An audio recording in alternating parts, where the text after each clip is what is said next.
right, hello all you endurance riders. My name is Dr. Kelly Torrisi.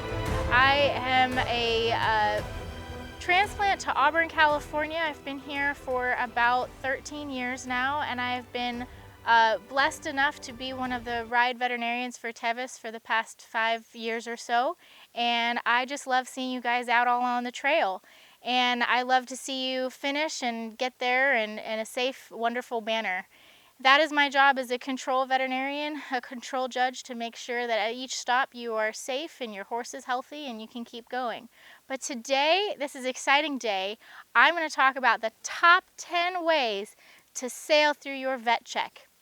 It's pretty incredible that you have about 10 or so vet checks along this trail, and each exam is approximately 1.5 minutes, and I'm going to make sure that you know all the tools, tips, and tricks to get you through to the finish line that much faster.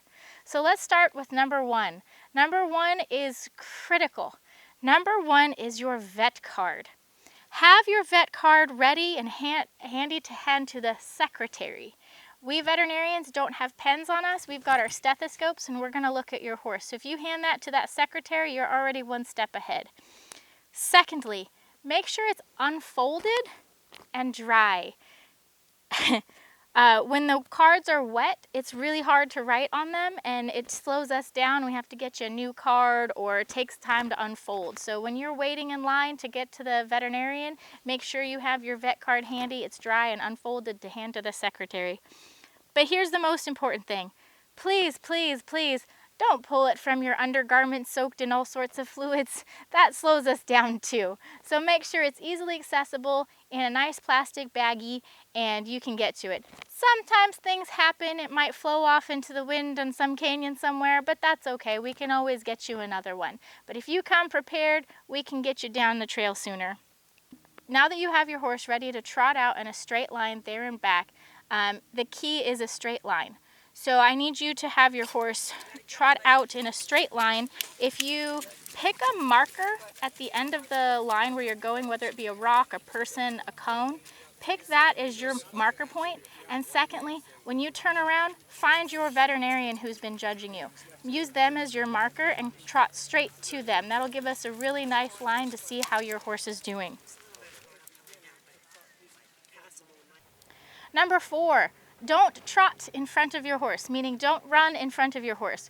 We're looking at your horse's gait from behind, and then when you're trotting and running back towards us, we need to see your horse and his full view or her full view on the way back. So when you're asking your horse to go and they're tired and you're tired, remember to stand on the near side away from the front of them.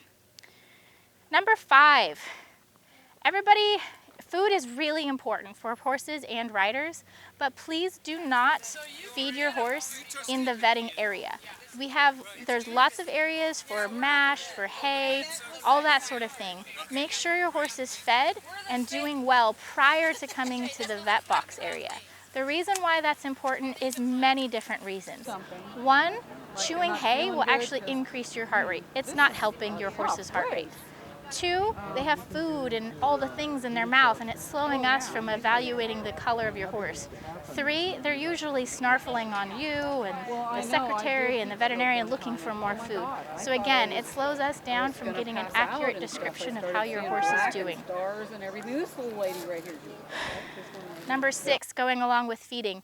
They're sweaty, they're hot, they're tired. If you can help train your horse to not use us as mobile scratching posts, that also slows us down. I know, so if you need to take extra time or have a correction, to let them to know that we are not their scratching posts. It's cute, it's fun, but it does slow down you and the next horse after you.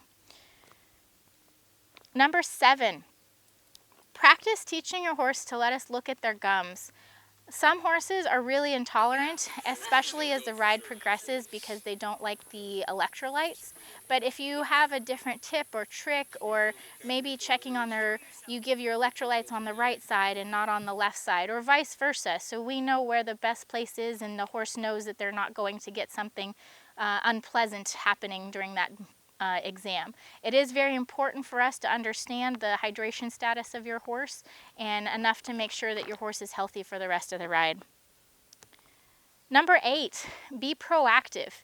Knowing you have about 10 stops and there's 2 1-hour holds, knowing what you need at each stop, whether it's a gait and go or a trot out and back, knowing how to present your horse the best. If you need to have your tack off or tack on for that exam, it's important to be prepared.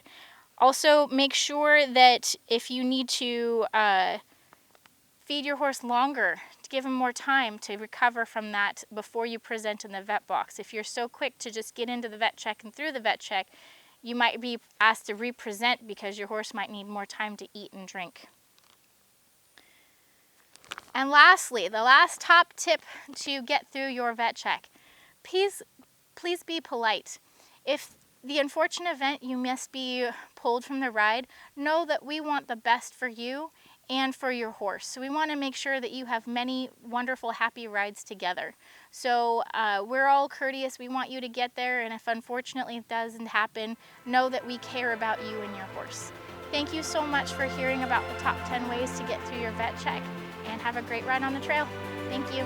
Bye-bye.